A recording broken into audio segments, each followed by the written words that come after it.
Enquanto cabeças rolavam aos milhares, os revolucionários imprimiam moeda aos milhões. Este é o Visão Libertária, sua fonte de informações descentralizadas e distribuídas. Este artigo foi revisado por Donda, escrito, narrado e produzido por mim, Quintessência. Às vésperas da Revolução, o governo monárquico da França se encontrava terrivelmente endividado. Em algo que se assemelha bastante à realidade atual de países emergentes como o Brasil, a dívida pública francesa equivalia a alguns milhões de libras, uma fortuna colossal para a época. E também, à semelhança de nossos tempos, os juros de rolagem dessa dívida consumiam grande parte do orçamento francês, de modo que metade de todos os gastos do governo de Sua Majestade se destinavam apenas a amortizar a crescente dívida pública. O caos financeiro que envolvia a nação foi um dos motores que levaram à fatídica Revolução de 1789, que derrubou a monarquia e instaurou um tempo de violência e instabilidade política sem precedentes até então. O período chamado de Terror, marcado por perseguições políticas, julgamentos forjados e execuções em massa, época em que diversos governos, como a Convenção Nacional e o Diretório, se sucediam na medida em que novas constituições eram promulgadas a toque de caixa. E como não poderia deixar de ser, o governo dos Iluminados também tentaria adotar uma brilhante solução para resolver as finanças do Estado. Uma vez que os revolucionários não tinham qualquer tipo de pudor ou lastro moral, era certo que eles fariam o que fosse necessário para conter a crise fiscal em que a França estava mergulhada. A vítima escolhida, para tanto, foi a Igreja Católica, ou melhor, os bens e propriedades que estavam em posse do clero francês. Nas palavras dos revolucionários, os bens do clero seriam colocados à disposição da nação. É desnecessário pontuar aqui o sentimento anticlerical partilhado por praticamente todos os revolucionários da época. Basta nos focarmos apenas no fato de que tal atitude foi absurdamente antiética do ponto de vista libertário. Tratou-se apenas do roubo institucionalizado de bens privados. Estimava-se em 3 milhões de libras o total de bens roubados da Igreja Católica pelos revolucionários. A ideia, naturalmente, seria leiloá-los para abastecer os cofres da República, para que a imensa dívida estatal fosse paga. Porém, todos os envolvidos sabiam o óbvio. Se todos os bens fossem imediatamente vendidos, eles sofreriam uma violenta depreciação.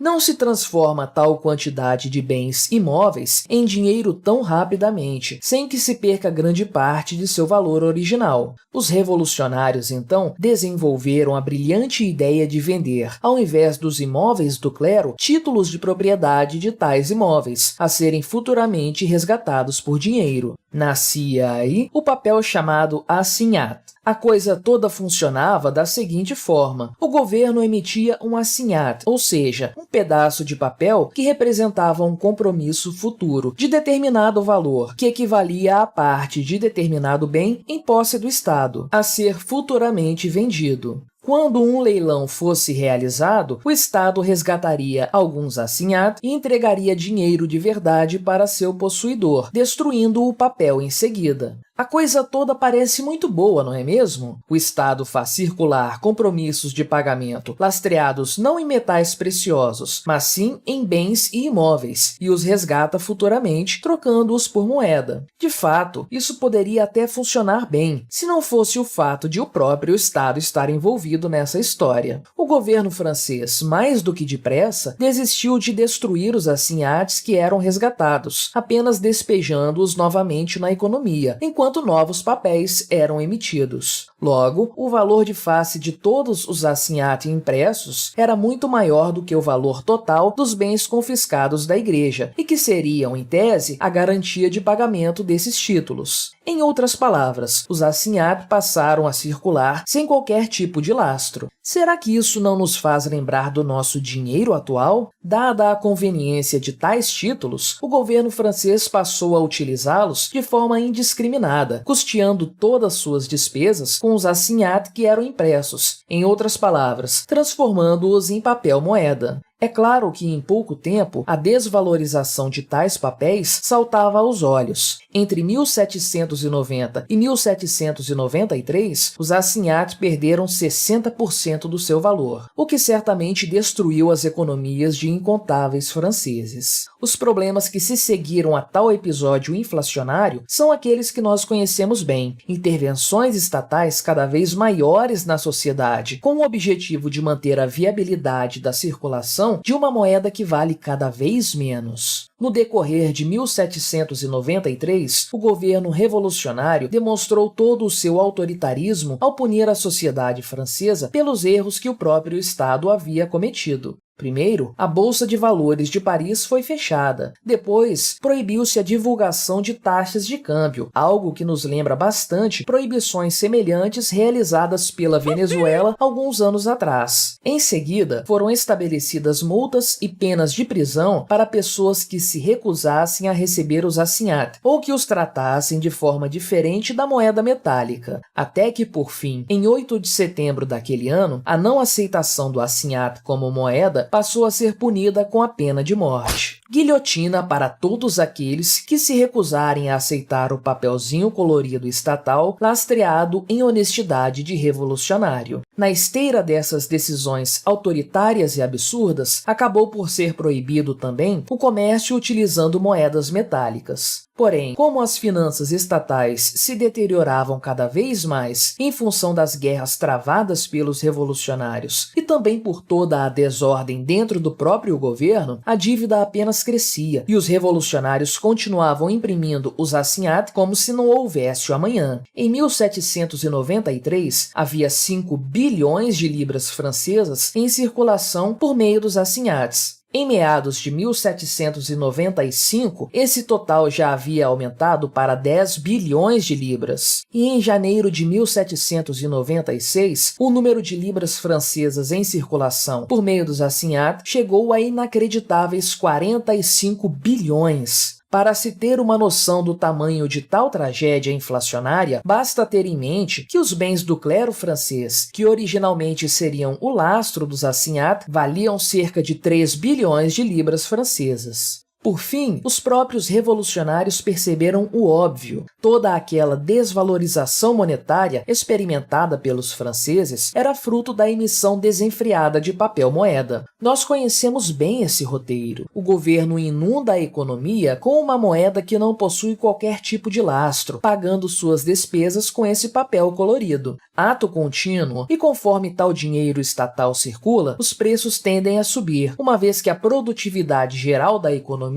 se manteve estável, mas a quantidade de moeda aumentou consideravelmente. Assim, os bens e serviços se tornam nominalmente cada vez mais caros, e mais quantidade de moeda é impressa para combater esse efeito, o que apenas agrava toda a situação, perpetuando o ciclo da destruição da moeda e do poder aquisitivo da população. Com toda a pompa que se espera de um governo demagógico, o assignat foi finalmente tirado de circulação em 19 de fevereiro de 1796, num espetáculo que envolveu, inclusive, a queima dos materiais utilizados para a impressão desenfreada da moeda. Em seu lugar, estabeleceu-se uma nova moeda, chamada mandat, que, para a surpresa de um total de 0 pessoas, fracassou retumbantemente da mesma forma e ainda mais rápido, sendo tirada de circulação um ano depois, após ter perdido quase todo o seu valor. Qualquer semelhança entre essa troca de moeda e nossos falidos planos cruzados não é mera coincidência.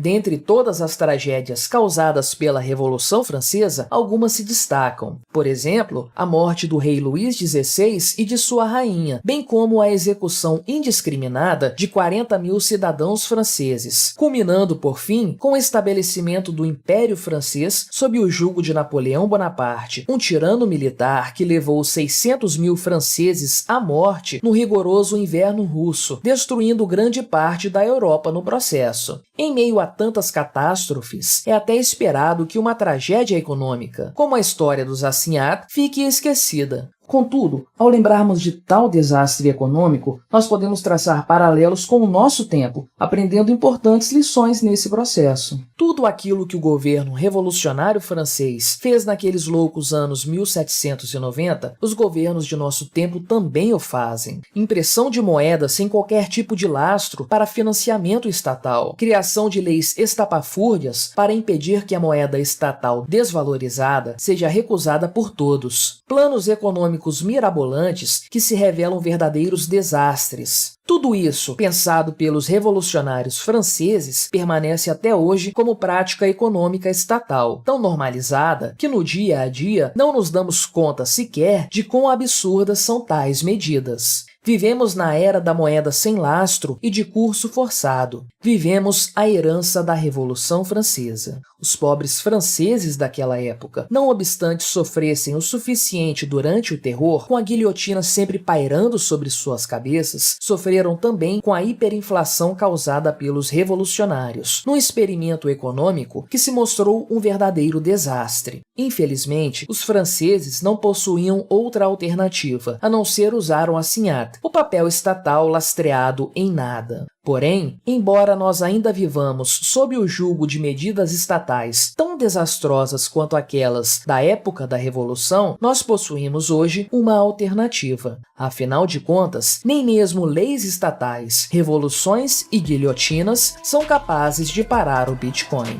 Obrigado por sua audiência. Se você gostou deste vídeo, deixe o seu like e o compartilhe com aquele seu amigo esquerdista que ainda acredita no Estado. Se quiser ser notificado dos próximos vídeos, clique em se inscrever e depois no ícone da campainha. Até a próxima!